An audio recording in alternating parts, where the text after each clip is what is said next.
Hi friends అందరికీ ఈరోజు ఎల్లిపాయ కారం కోడిగుడ్లు వండుకుందాము. మనము 1 స్పూన్ కారము, అందులోకి 1 స్పూన్ ఉప్పు, 2 స్పూన్లు ఎల్లు కొబ్బరి పొడి, ఒక 10 వెల్లుల్లి, కాస్త జీలకర్ర. ఎగ్స్ అనేది చూడండి, ఎగ్స్ అనేది ఉడికించుకోవాలి. ఎగ్స్ అనేది ఉడుకుతున్నాయి. ఇవి మనం ఎల్లిపాయ కారం కొట్టేసుకుందాం. అంత లోపల కొట్టుకొని వచ్చి చూపిస్తాం. చూడండి, కడాయి పెట్టుకొని ఆయిల్ వేసేసుకోవాలా.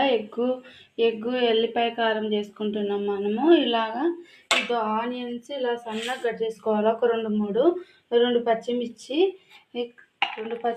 ఎల్లిపాయ కారము, ఎగ్స్ ఇలా ఒలిచి పెట్టేసుకోవాలి. మేమిద్దరమే కాబట్టి 4 ఎగ్సే వేస్తున్నాను నేను. ఇది చూడు, ఇప్పుడు వచ్చేసి మనము ఆనియన్స్ వేసేసుకోవాలి. ఆనియన్స్, కరివేపాకు, పోపు గింజలు ఇవి బాగా మగ్గనిచ్చుకోవాలా. ఆనియన్స్, కరివేపాకు, పచ్చిమిర్చి వేసేసాను. ఇవి బాగా మగ్గనిచ్చుకోవాలి. మగ్గిన తర్వాత చిటికెడంత పసుపు వేసేసుకొని ఈ ఎల్లిపాయ కారం వేసేసుకోవాలి. ఈ ఎగ్స్ చూడండి ఇలా ఘాట్లు పెట్టుకోవాలి. చూపిస్తాను చూడండి, ఇలాగా ఘాట్లు పెట్టుకోవాలి. చుట్టూరు పెట్టుకుంటే మంచిగా ఎల్లిపాయ కారము ఎగ్స్కి పడుతుంది. ఒక పక్క సాంబార్ చేశాను, టమాటా వేసి మునక్కాడ సాంబార్ చేశాను. టమాటా చారులో మునక్కాయలు వేసి మునక్కాయ సాంబార్ లాగా చేశానండి. చూడండి ఎంత బాగా వచ్చిందో. ఉడికింది ఇది. ఇప్పుడు మనము ఆనియన్స్ ఇవి మగ్గుతున్నాయి చూడండి.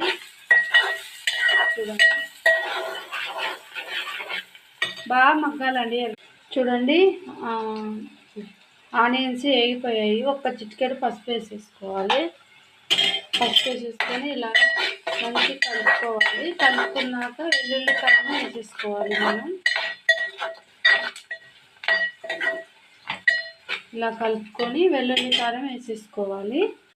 చూడండి, ఆనియన్స్ మగ్గిపోయాయి. ఇప్పుడు ఇలా దంచి పెట్టుకున్న వెల్లుల్లి కారం వేసేసుకొని బాగా కలుపుకోవాలండి. చూడండి, ఇలా కలుపుకోవాలి. ఈ 2 నిమిషాలు మగ్గిన తర్వాత మనం ఎగ్స్ వేసేసుకోవాలి. వేసేసుకుందాము. 1 2 3 4. మేము ఇద్దరమే కాబట్టి 4 వేసాను. ఇవి మంచి కలుపుకోవాలి.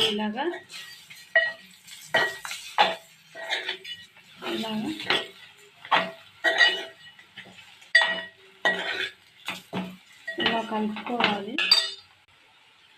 చూడండి, ఇంతేనండి ఎగ్గు ఎల్లిపాయల కారం ఫ్రై. నా వీడియో నచ్చితే చూడండి, లైక్ చేయండి.